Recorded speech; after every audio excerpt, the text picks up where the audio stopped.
जय हिंद, वंदे मातरम। आप सभी कैसे हैं? आशा करते हैं कि आप सभी बहुत ही ज्यादा अच्छे होंगे।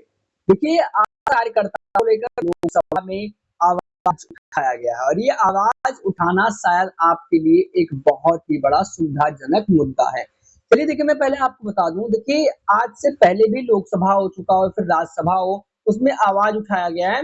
और देखिए, लोकसभा को दो आंतरिक संख्या है, यहाँ पर आप देख सकते हैं। और 24 जुलाई 2026 को पूछे जाने वाले प्रश्न का उत्तर दिया गया है, जिसमें से जो पहले मुद्दा से लेकर जो आखिरी मुद्दा था, उसमें से बात किया गया 2,000 रुपए से बढ़कर 3500 रुपए का प्रोत्साहन राशि देने का जो एक हवाला दिया गया था, उसको लेकर सरकार क्या कर रही है।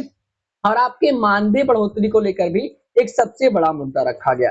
अब इसी चीज को आराम से आज हम समझने वाले हैं, आपको बताने वाले हैं। लेकिन जो आप ये देखिए, लोकसभा वीडियो नहीं है, 24 जुलाई 2026 को यहाँ पर पूछे गए थे। ये चीज को अगर मैं बताऊंगा तो आपको बहुत समझ आने वाला है, ये बहुत ही बड़ा है। इसी चीज को मैंने हाफ पेज में अच्छे से अपने आप से लिखकर बना लिया है, जिससे आपको सब समझ में आए। देखिए, आशा कार्यकर्ताओं की प्रोत्साहन राशि में संशोधन को लेकर मुद्दा उठाया गया। और ये मुद्दा कैसे उठा? लोकसभा प्रश्न संख्या 11/11 यानी 11/16 और तिथि जो थी, तारीख थी, वो 24 जुलाई 2026 को उठाया गया। समझिएगा ध्यान से। और मैं आपको एक बार फिर से बताना भी चाहता हूँ, वीडियो अगर आपको पसंद आ जाए, समझ में आ जाए, वीडियो को लाइक जरूर कर दीजिएगा, क्योंकि आपको यहाँ पर इस चैनल पर आशा कार्यकर्ताओं से जुड़ी अच्छी खबरें सदैव देखने को मिलती है। देखिए, पूछे जाने वाले सांसद कौन थे? श्री एन.के. प्रेमचंद्रन जी थे। और इनका कहना था, इनके आप लोगों के बारे में इन्होंने आवाज उठाई, तो इनके लिए भैया एक लाइक बनता है, धन्यवाद तो जरूरी बनता है। देखिए, जो प्रश्न का विषय था, आपकी जानकारी के लिए बता दें, जो प्रश्न का विषय था, आपको बताया गया। प्रश्न का विषय था कि देखिए, आशा कार्यकर्ताओं के प्रोत्साहन राशि के बारे में आप बताया गया, क्योंकि इन सेनेट में यहाँ बताया गया कि संशोधन और भुगतान व्यवस्था के बारे में जानकारी को लेकर, तो इस चीज को लेकर जानकारी मांगी गई। और जो इसमें सरकार के द्वारा और उसके बाद जो सरल भाषा में उसका जवाब मिला, वो भी मैं आपको बताऊंगा। देखिए, यही जवाब इसमें लिखा हुआ है, लेकिन ये इतना बड़ा लंबा जवाब है, तो मैंने कहा क्यों ना इस भाषा को, इस शब्द को अपने भाषा में यहाँ पर आपको आसान भाषा में बताया जाए। तो इसी के साथ साथ लिखा हुआ है, मैंने खुद लिखा। और इसमें बताया गया कि आशा कार्यकर्ता ग्रामीण स्वास्थ्य सेवाओं की रीढ़ है। देखिए, ये सरकार का जवाब है सरल भाषा में। और उनकी प्रोत्साहन राशि में समय समय पर संशोधन किया जाता, ऐसा किसने बताया? सरकार का जवाब आया। जब ऐसे मतलब सवाल रखा गया, मान लीजिए मैं आपसे कोई सवाल करता हूं कि ये बताइए कि आप मेरे चैनल को सब्सक्राइब क्यों नहीं कर रहे हैं, तो आप कहोगे भैया आपका चैनल अच्छा नहीं, या फिर आप अच्छा वीडियो नहीं बनाते हैं। आप कुछ तो जवाब देंगे ही, या फिर आप ऐसा जवाब देंगे, यार मुझे पता नहीं था, या फिर ऐसा होगा। तो कुछ ले देकर ये मामला था। तो इसी तरह से सरकार ने अपना जवाब देते हुए, मतलब घुमा फिरा कर जवाब दिया कि आशा कार्यकर्ता ग्रामीण स्वास्थ्य सेवाओं की रीढ़ हैं, उनकी प्रोत्साहन राशि में समय समय पर संशोधन किया जाता है। अभी उन्हें प्रसव यानी कि जो प्रसव, टीकाकरण, परिवार नियोजन, स्वास्थ्य नियोजन, जांच आदि के लिए अलग अलग प्रोत्साहन राशि मिलता है। यानी कि जिस तरह से उनका काम होता है, उस तरह से उन्हें अलग अलग प्रोत्साहन राशि भी दिया जाता है, ऐसा सरकार ने कहा।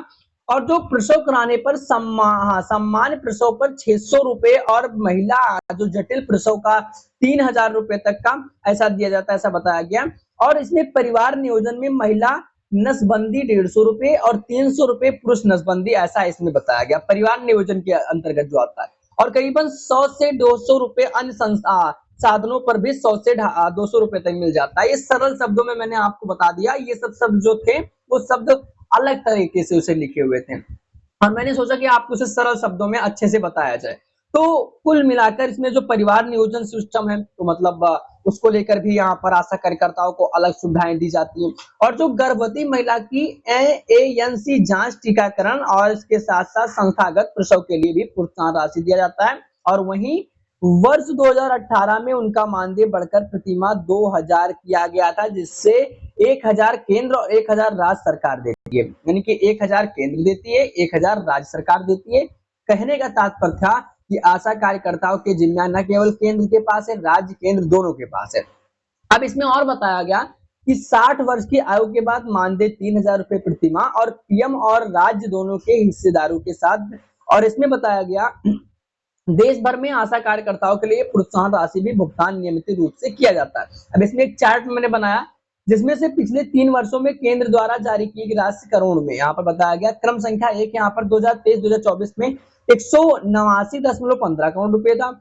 2024 से 25 में 13 दशमलव यानी कि 1351.78 करोड़ रुपए था। 2025-26 में 813 करोड़। तो 2024-25 में तो भैया बढ़िया बजट आया था।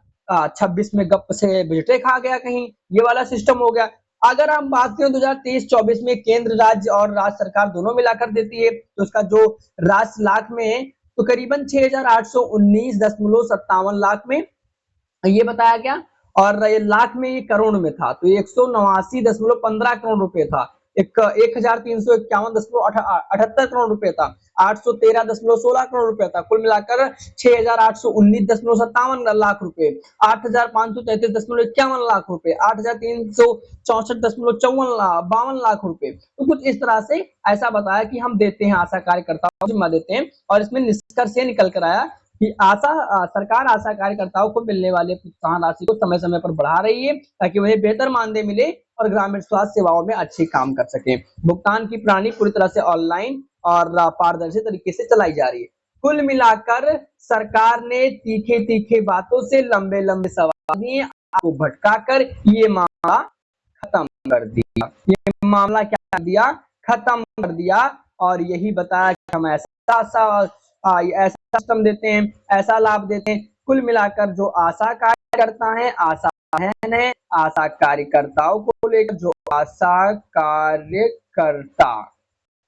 कार्यकर्ताओं के जो मानदेय बढ़ोतरी को लेकर थे, उसमें जो सिस्टम बताया गया था कि 10,000 हो जाए तो कम से कम 8,000 हो जाए, तो ये चीज का सिस्टम खत्म कर दिया गया। और कुल मिलाकर आशा कार्यकर्ताओं के दो लोकसभा प्रश्न को उठाया गया, उस प्रश्न में केवल घुमा फिरा कर सवाल जवाब किया गया। जो सवाल था वो जवाब ऐसे किया गया, और कुल मिलाकर पूरा मामला ही साफ कर दिया गया।